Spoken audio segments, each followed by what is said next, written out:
भगवान श्री राम कि यहाँ पर गुरु विश्वामित्र जी आए। महाराज दशरथ ने खूब सत्कार किया है।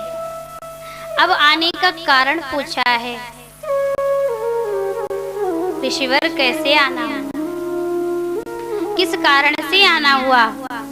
महाराज दशरथ पूछ ही रहे थे, तब तक राम जी उधर से आ गए। और जब राम जी आए हैं, जो ही राम जी को विश्वामित्र जी ने देखा, देखते ही रह गए, चरणों में प्रणाम किया। विश्वामित्र जी ने कहा, महाराज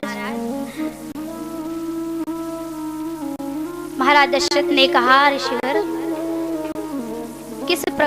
किस कारण से आना हुआ, आने का कारण कहिए, आने का प्रयोजन क्या है।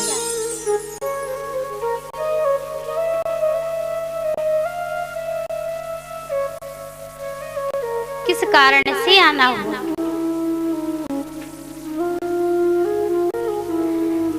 तो गुरु विश्वामित्र जी ने कहा, मैं इसलिए आया हूँ, आज मैं आपसे कुछ मांगने आया हूँ।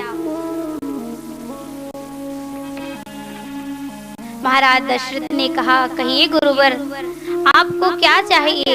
मांग उदान उदेन उदन कोसा, आप जो कहोगे मैं दूंगा। गुरु विश्वामित्र जी ने कहा,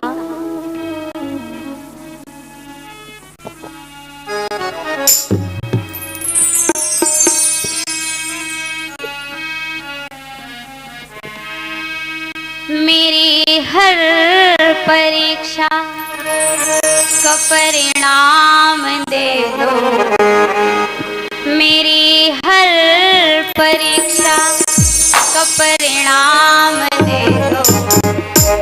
मुझे राम प्यारे, मुझे राम दे दो।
महाराज सिर्फ और सिर्फ राम को दे दीजिए। महाराज दशरथ ने कहा, राम को दे दो। अरे आप कुछ और मांगते, मैं दे सकता था। विश्वामित्र जी ने कहा, मैं कोई भी यज्ञ करता हूँ, कोई भी अनुष्ठान करता हूँ, उस यज्ञ को राक्षस पूर्ण नहीं होने देते, विघ्न पैदा कर देते। इसलिए मुझे राम को दे दीजिए, ताकि मैं यज्ञ की रक्षा कर सकूं, यज्ञ को पूर्ण कर सकूं और राम यज्ञ की रक्षा कर सके। गुरु विश्वामित्र जी ने कहा, ये छोटे छोटे राजकुमार भला यज्ञ की रक्षा कैसे कर पाएंगे, उन भयानक असुरों से कैसे लड़ पाएंगे।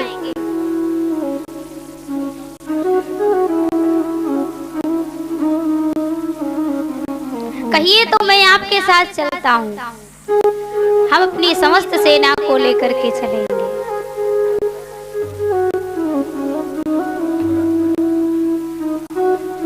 गुरु विश्वामित्र जी ने कहा, आप हमको तो सिर्फ राम को दे दीजिए। आप नहीं जानते आपके पुत्र साधारण नहीं हैं। महाराज दशरथ ने कहा,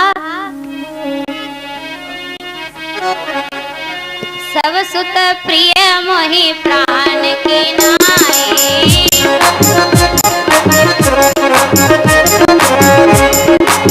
सब सुत प्रिय मोहि प्राण की नाई,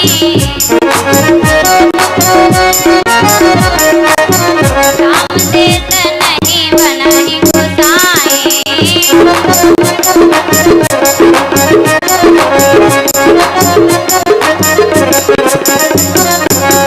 कहा, वैसे तो मुझे चारों पुत्र प्रिय हैं, लेकिन राम मुझे प्राणों से भी अधिक प्रिय है, इसलिए मैं राम को नहीं दे सकता। गुरु विश्वामित्र जी ने बहुत समझाया, तब जाकर के महाराज दशरथ ने आज्ञा दे दी, सौंप दिया है भगवान श्री राम और भैया लक्ष्मण को। जब सौंप दिया है, तीनों माताओं से आज्ञा ली है और रघुनाथ जी आज विश्वामित्र जी के साथ चल पड़े। आगे आगे विश्वामित्र जी हैं, पीछे भगवान श्री राम हैं, उनके पीछे भैया लक्ष्मण हैं, चले जा रहे हैं।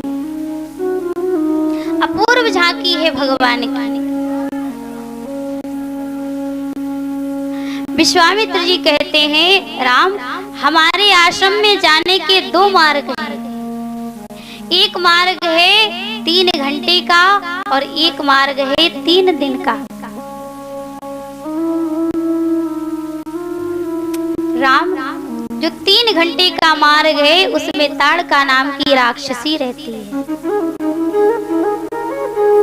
बताओ राम, किस मार्ग से चलना उचित होगा? राम जी ने कहा, जिसमें बाधा है उसी मार्ग से चलिए गुरुदेव ने। और भगवान श्री राम उसी मार्ग से गए हैं। जैसे ही ताड़का नाम लिया तो राक्षसी आकर के क्रोध करके दौड़ी है एकदम से। और जब क्रोध करके दौड़ी है, राम जी ने कहा, जैसे ही क्रोध करके एकदम से दौड़ी है ताड़का, तो भगवान ने एक बाण चलाया। कुछ संत तो ऐसा कहते हैं भगवान ने कोई बाण नहीं चलाया, भगवान इतने सुंदर थे, भगवान की मुस्कान से ही ताड़का मर गई। लेकिन लौकिक दृष्टि में बाबा गोस्वामी श्री तुलसीदास जी महाराज लिखते हैं,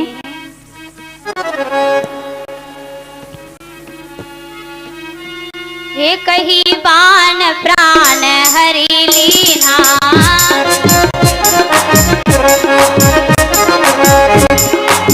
हे कही बाण प्राण हरि लीना,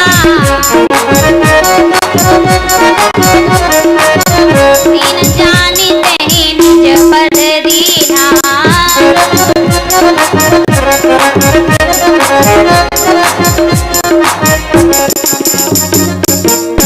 भगवान श्री राम ने दीन जान करके एक बाण चलाया है ताड़का पर, और वही ताड़का का उद्धार हो गया है।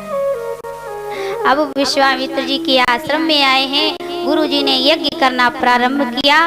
और जब यज्ञ करना प्रारंभ किया है, सुबाहु और मारीच आए हैं। सुबाहु और मारीच आए हैं, एकदम से यज्ञ को विध्वंस करना चाहे। भैया लक्ष्मण यज्ञ के चारों तरफ पहरा दे रहे हैं। रघुनाथ जी ने एक बाण चलाया जिससे समस्त राक्षस सेना का विनाश हो गया, और दूसरा बाण चलाया, सुबाहु का वही वध हो गया। और एक तीसरा बाण चलाया जो मारीच 100 योजन समुद्र पार जाकर के गिरा है, और 100 योजन समुद्र पार जाकर के गिरा है। यज्ञ की रक्षा हुई, यज्ञ पूर्ण हुआ। बला और अतिबला नाम की विद्या विश्वामित्र जी ने भगवान श्री राम को प्रदान किए। अब भगवान श्री राम आगे बढ़े। थोड़ी दूर आश्रम से चलने के बाद एक आश्रम देखा है, और एक आश्रम देखा है जहाँ पर पशु पक्षी की क्या, कोई मनुष्य की क्या कहें, कोई जीव जंतु तक दिखाई नहीं दे रहे, निर्जन वन है।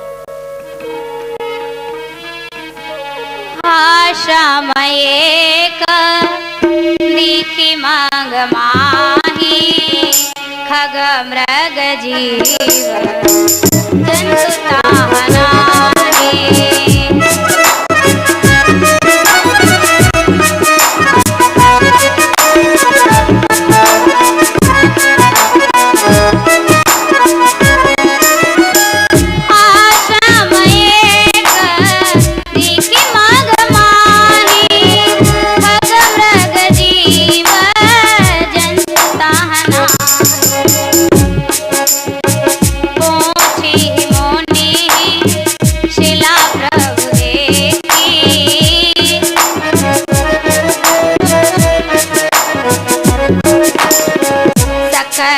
कथा कहा से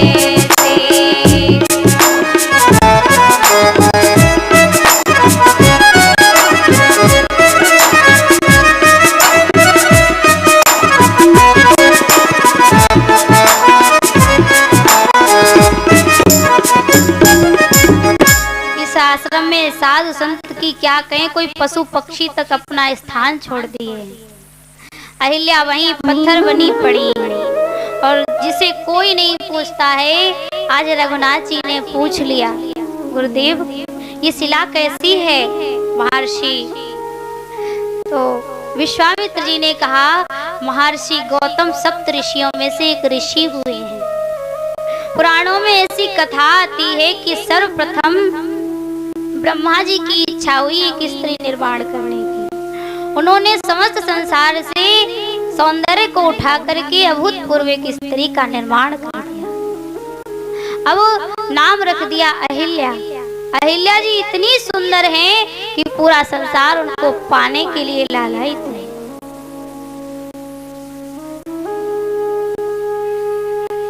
राक्षस कहते हैं मुझे अहिल्या मिल जाए, ऋषिगण मुनिगण कहते हैं मुझे मिल जाए, लेकिन और देवता इंद्र आदि कहते हैं कि मुझे मिल जाए, लेकिन ब्रह्मा जी ने उन सभी की प्रार्थनाओं को अस्वीकार कर दिया। और जब अस्वीकार कर दिया है, आज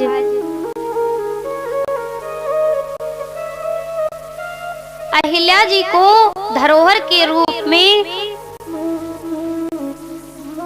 महर्षि गौतम को सौंप दिया है, और कई वर्षों तक अहिल्या उन्हीं के आश्रम में रही है। कोई गलत भाव नहीं है। जब इस संयम को देखा है, उनके संयम को देखा है ब्रह्मा जी ने, तो अहिल्या जी का विवाह उन्हीं के साथ कर दिया, उन्हीं गौतम ऋषि के साथ कर दिया। और जब गौतम ऋषि के साथ कर दिया, एक दिन ऐसा हुआ कि इंद्र आया और इंद्र ने अहिल्या जी के साथ छल किया। जब छल किया है अहिल्या जी के साथ,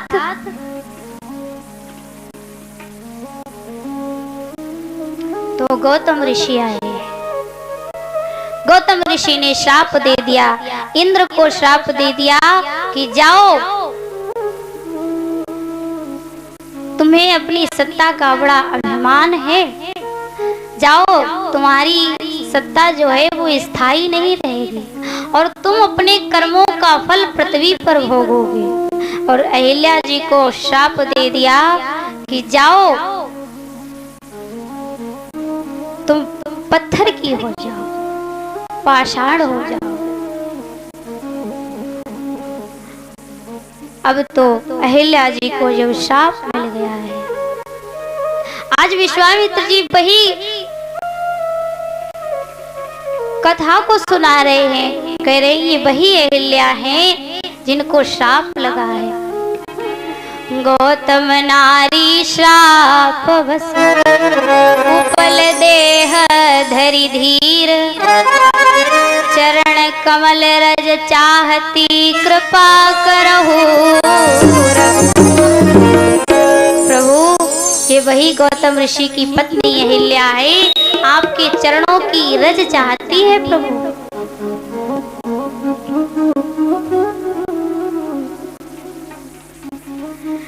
मन ते सुचि संयम हीन भई, पति त्यागी दई पछितावती है। करनी बिगड़ी करनी की कछु बिगड़ी करनी को सुधारती है।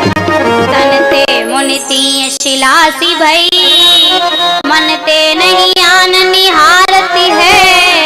मग माही बिचारी परी प्रभु के पग नीरज की रज चाहती है।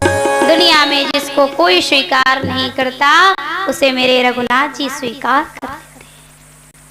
भगवान आगे बढ़े और भगवान ने अपने चरणों को जैसे ही उठाया है तो चरणों की रज जैसे ही अहिल्या के मस्तक पर पड़ी है, एक पाषाण सुंदर सी नारी में परिवर्तित हो गई। अहिल्या के नेत्र सजल हो गए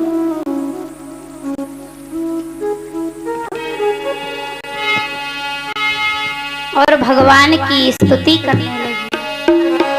पर सत पद पावन शोकन सावन, प्रगट भई तप पुंज सही। देखत रघुनायक जन सुखदायक, सन्मुख होई कर जोरी रहे।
माता अहिल्या ने भगवान की सुंदर सी स्तुति गाई। माता अहिल्या ने कहा, प्रभु मैंने जीवन में ऐसा कोई पुण्य नहीं किया जिससे मुझे आपके दर्शन हो जाते। आपने इस अभागन पर इतनी करुणा की है, इतनी कृपा की है प्रभु। मैं कहती हूँ मेरे पति ने मुझे श्राप नहीं दिया, मुझे श्राप मिला था वो वरदान सिद्ध हो गया। यदि मुझे श्राप ना मिला होता तो शायद मुझे भगवान के दर्शन ना होते, आपके दर्शन ना होते। भगवान ने कहा, वरदान मांग लो देवी, आपको क्या चाहिए? माता अहिल्या ने कहा, जिस प्रकार से भंवरा कमल के चारों तरफ मंडराता रहता है और बीच बीच में पुष्प कमल रस का पान करता रहता है, ठीक उसी प्रकार से ये मेरा मन है जो ना ये भंवरा बन जाए और आपके चरणों के चारों ओर मंडराता रहे, आपके जो चरणों में रज लगी है इसका पान करता रहे। यानी ये जो मेरा मन है आपके चरणों से कभी दूर ना हो। ये अहिल्या जी ने वरदान मांगा है और अहिल्या जी का उद्धार हुआ, पति लोक को सिधारी है। बोले भक्त वत्सल भगवान की।